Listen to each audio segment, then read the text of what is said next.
I gained 105,000 subscribers and earned 27,000 US dollars from YouTube within just 9 months. Growing a YouTube channel is actually easier than you think. Now, here are 8 simple things I did to grow fast from 0 subscribers as a nobody. Hi, I'm Tess Ogamba, and my mission is to help you find real ways to make money online and reach financial freedom. On 15th November 2020, I uploaded my first ever YouTube video. A 24-year-old who nobody knew about, who used to think that YouTube was for fancy rich people, impulsively recorded her first YouTube video and uploaded it. Then I felt so embarrassed. I wanted to scream, but that's beside the point. You see, I started YouTube with no fancy equipment, just an old Huawei phone. I had no following and no clue if anyone would watch my videos. But here I am now with over 200,000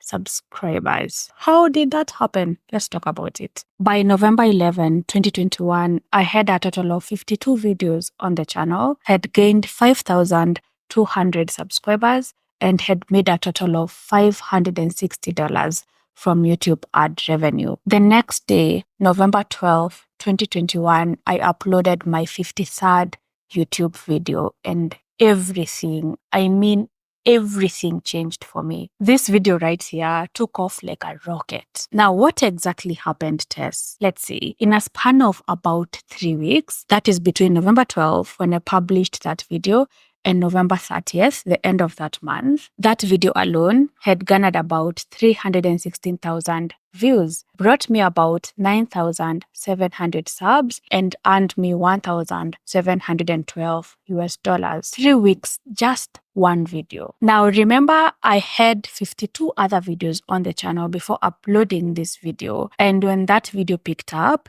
it sort of caused a domino effect. So some of my old videos started getting massive views as well, lifting my channel in general. In the month of November 2021, I got about 563,000 views, gained 17,000 subscribers, and earned 3,000 US dollars from YouTube ad revenue alone. I was actually very shocked. What does a single 25-year-old living in Kenya do with 3,000 US dollars? Anyway, one video changed my life in a span of 3 weeks. Tell me that's not a miracle and I will hit you in the face. How did I gain 105,000 subs and earn $27,000? My success was actually not random, and I'm about to tell you why. But first, let's look at how that built up to me having 214,000 subs now. So I actually exported my YouTube data and analyzed and created this chart of my growth. See November 2021, where everything changed. I gained 17,000 subs and I moved from 4,000 subs, 800 in October, to 21,000 subs by the end of November. And then December, the following month, I gained 13,398 subs, which bumped me up to 35,000 subs. And then January 2022, I actually hit the 50K milestone, or was close to that. I got 49,000 subs in total. So here I gained 14,000 subs, which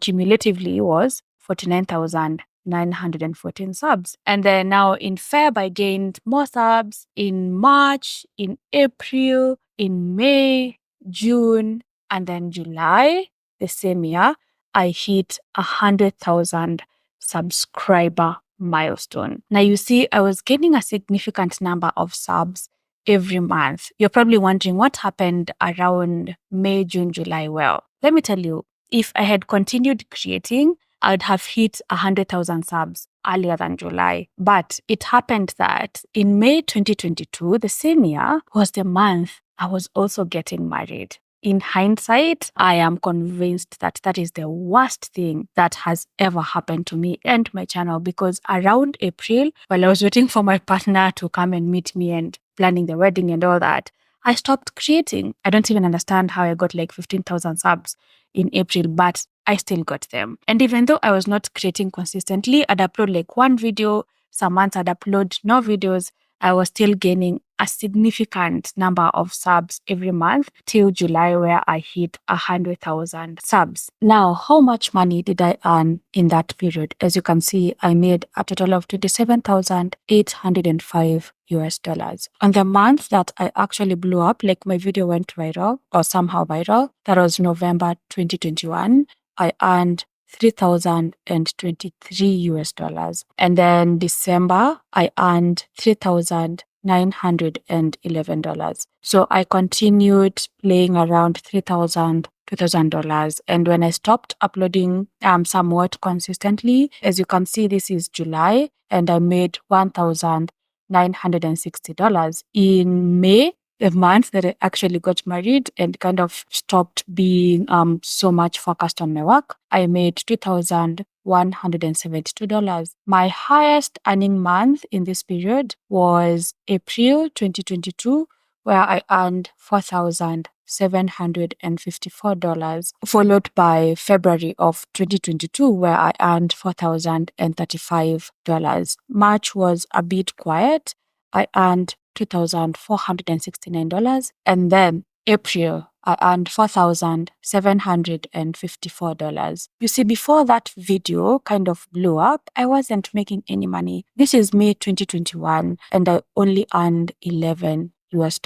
August 2021, I earned $62. July 2021, I earned $66. And then October, before now, the November that I blew up, I earned $172. And trust me, this was one of my best months, and I didn't know it would get any better, but it did. Here are 8 things that I think contributed to my success. I picked a specific niche or topic and focused on it. You see, by the 3rd YouTube video, I actually realized that people love transcription jobs and they want to learn about transcription. How did I know this? From my YouTube analytics. I looked at the videos I had created and which one had gotten massive views and more engagement compared to others, and transcription videos were doing so much better. So I focused on that and I made video after video about transcription. Now, one thing I believe about YouTube is when you have a specific topic or niche,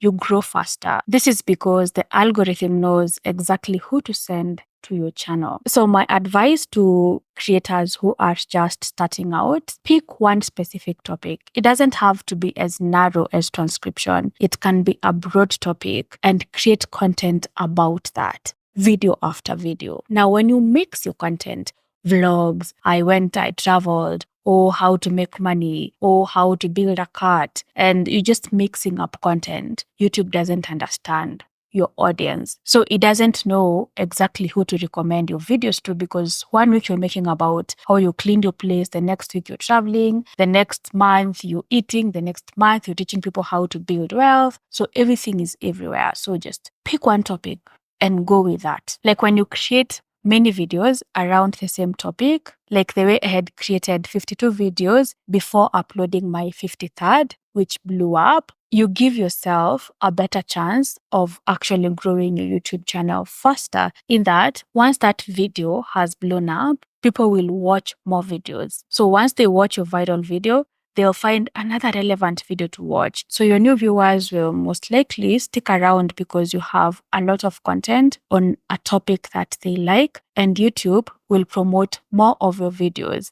Why? Because they've realized you create around the same topic and people have shown interest in one of your videos, so they might actually show interest in the rest of your videos or other videos. I feel like it's a bit immature to expect your first video to blow up, because once that video blows up, what happens to those viewers? They'd want to see more, and if you don't have any more videos on the channel, what happens? But if you have a catalog of videos, like 50 videos, older videos, once they watch this viral video, they go and watch other videos, and just it's like a snowball effect. My videos were educating people how to make money as transcriptionists, how to get started, where to get jobs.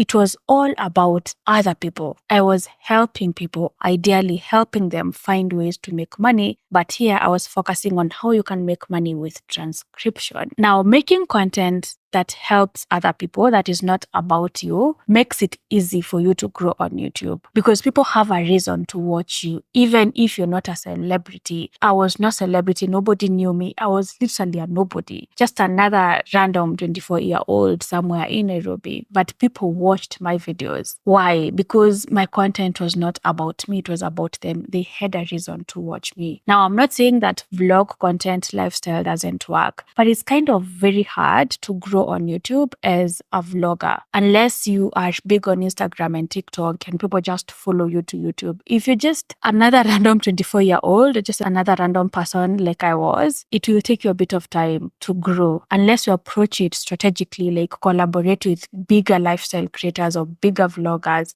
and just get that visibility and all, or try starting with TikTok and Instagram. But if you just start on YouTube as a nobody like I was, and you're just making content about yourself, what you did, who you are, then people don't have a reason to watch you because first of all, they don't know you and they don't care about you. So when you make content that helps other people don't come to your channel for you. They come to your channel for their content. And then with time, they start coming back for you. Maybe they like your voice, maybe they like how you present, but first you need to give them a reason to come to you as a nobody. And I think making content, solving other people's problems or educating them, adding value to other people's lives contributes greatly to faster growth on YouTube. I researched every video topic before creating it. Now, you see, just because I had narrowed down to a specific niche, transcription, I didn't just randomly come up with video ideas and record those videos. I was doing strategic research, trying to find out what are people looking for, because I wanted every video I create to be an answer to a question that people are already asking. I'd use the YouTube search function. So I just type how to transcription or transcription, and then you will see the most recent or the most common or popular searches that people make on that topic. And now you'd know people are really looking for this topic or for the answers to this question. I'd also use a tool called TubeBuddy. TubeBuddy has so many features to help you grow your YouTube channel, but there's one that I really love that's called the Keyword Explorer. So if you type like how to transcribe or transcription, you will be able to see how many people are searching for it, how many videos exist on the platform on that topic, how easy it is to optimize this. And it also shows you the keywords that other creators are using and also suggests video ideas that you can create based on that search topic. Using tools like this helps you understand what people are looking for. I would also use Google. I wanted to see, you see the way Google tells you people also look for or people also search for. That is what I wanted to see. What are people looking for? What are the questions they're asking about transcription? Is it transcription jobs? Is it how to pass tests? Once I get a common question that's kind of repeats when I look at TubeBuddy, when I use vidIQ, which is another great tool to grow a YouTube channel, when I go to Google or use the YouTube search bar, then I am able to narrow down to a specific video idea. So I would advise beginner creators who are making content that's not about them to not just randomly create videos. Look for what people are actually interested in. Use TubeBuddy, use vidIQ, use Google, use YouTube search to find what people are looking for and create videos about that. Now, how does this help you grow? First of all, when people search for that on YouTube, your video will pop up, which means they might view it. Now, if the video you create is not searchable, like people are not looking for it, you might not get as many views from YouTube search. As a beginner creator, YouTube search kind of gives you that momentum because your videos are not being suggested as much. It's like YouTube is still understanding your content, trying to find the audience for you. Even if your videos are being suggested, it's very few of them that are being suggested. So take advantage of YouTube search to create visibility for you, to get people watching your stuff. Now, the first thing I did to grow my YouTube channel fast was prioritizing quality over aesthetics. Nowadays, people are obsessed with aesthetics. You think you need to have the most beautiful background, the fanciest phone, the fanciest camera, the fanciest mic. You need to have on a full face beat, fancy, expensive clothes and jewelry, so you can start making videos and you think that is when people will actually watch you. But that is not true. When I started, like, I didn't have a fancy background. I was always wearing t-shirts because I'm that kind of girl who's not into fashion and I never buy clothes. So I only had t-shirts to wear. I had locks and sometimes I'd stay for months without going for a retwist and I'd still record videos. Remember, I had an old Huawei phone. I had no microphone. I had no fancy lights. In fact, I only invested in one ring light, and that is the only fancy equipment I used, plus my Huawei phone, to record videos until I hit 100,000 subscribers. I just used what I had. I said, if I create the most actionable, impactful, legit video, like the information I share is not only useful, but it's, legitimate information, people will probably not even notice that I am not wearing the fanciest watch. And that was the case for me. My videos are pretty simple. I was a simple girl, no makeup, nothing, just my bare face and my mind. And I said, if people are going to love me for anything, I hope they love me for my mind. I'm going to give them the best knowledge and information I have. I'm going to do my research. I'm going to make sure that every video adds value. So I will just prioritize quality of content over aesthetics and editing and makeup and cameras and blah, blah, blah. And that worked like magic for me. People were watching my videos and coming back every time I upload. Not because I was the most beautiful girl on YouTube, not because I had the fanciest camera, not because my video quality was so great. In fact, I was always struggling with my audio quality, but I tried my best and over-delivered as far as the content was concerned. And in my experience, especially if you're making educational videos, that is what matters. Everything else is noise. And to be honest, once you've kind of build a brand for yourself, once you've kind of gotten the hang of it, all these things will come with time. And I didn't want to spend money that I didn't have to buy fancy equipment without knowing before I knew if this thing actually works. Literally, I upgraded my phone and got a camera that honestly I never even used after hitting 100,000 subscribers. So I'd say start where you are with what you have. Stop this obsession with aesthetics, watching people looking fancy and it's great in video, but you don't have to. If you don't have any of those, if your space is not aesthetically pleasing, use your unfair advantages. My mind, my knowledge, my research abilities, that is what I had. And I said, this is what is going to put me on the map. It's better to have simple videos with great information than having the most aesthetically pleasing videos with no substance. Then I created consistently, but I never sacrificed quality. Now, when I say I created consistently, I mean I tried my best to upload a video a week. But if I did not have content for my viewers, valuable, high quality information to share with my viewers in a certain week, I didn't create and I didn't feel the pressure to, because there's no way I was going to create just for the sake of creating. Remember point number 4, I wanted to create quality content, always quality in terms of the information I am sharing. So if you're just beginning your journey, I know people say create consistently, like if you're uploading videos, upload Wednesday at 3 p.m. every week without fail. But I don't think it works like that, honestly. I don't think that would hurt your channel too much. Just make sure you're not taking long breaks without, uploading a video. If you have to choose between uploading a bad video and not uploading at all, I'd advise you to not upload at all. Just upload a video that, adds value to people's lives. Now, this is not saying that other people's advice is bad, just saying that sometimes you have to kind of go with what works. Know your non-negotiables. Know what your goal is. And from experience, I don't think the algorithm will punish you for that. When my channel blew up like in November, January, February, I wasn't creating that consistently. March, I stopped creating, I think. In April, which is the month I earned the most amount of money, as you saw, I think I uploaded like 2 or 1 video. May, June, July, I hit 100,000 subs and I was not uploading as much. I think I uploaded at most 2-3 videos between those months, because like I said, that is when I was getting married. Just to say that don't imagine that the algorithm will punish you for not uploading consistently every Monday at 5 p.m., I know the niche you are in kind of contributes to how much content you create, because content like vlogs and lifestyle, you have to keep giving people something to come back to. It's not evergreen. But for educational content, people will always find it valuable.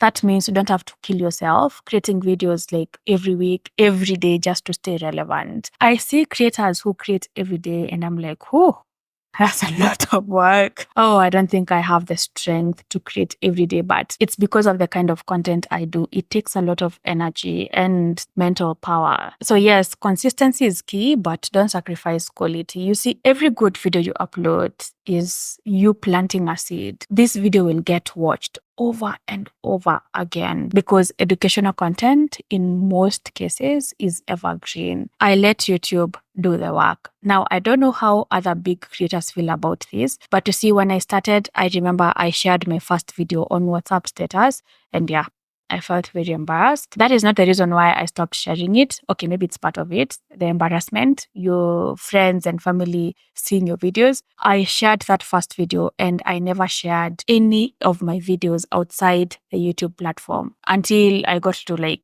100K. I didn't share my links on Instagram, on WhatsApp, on Facebook, nothing. I just created a video, I uploaded it and let YouTube do the work. If the video you upload is good and valuable to your audience, I don't think you need to put it anywhere else. Just let YouTube find more people who are likely to watch this video.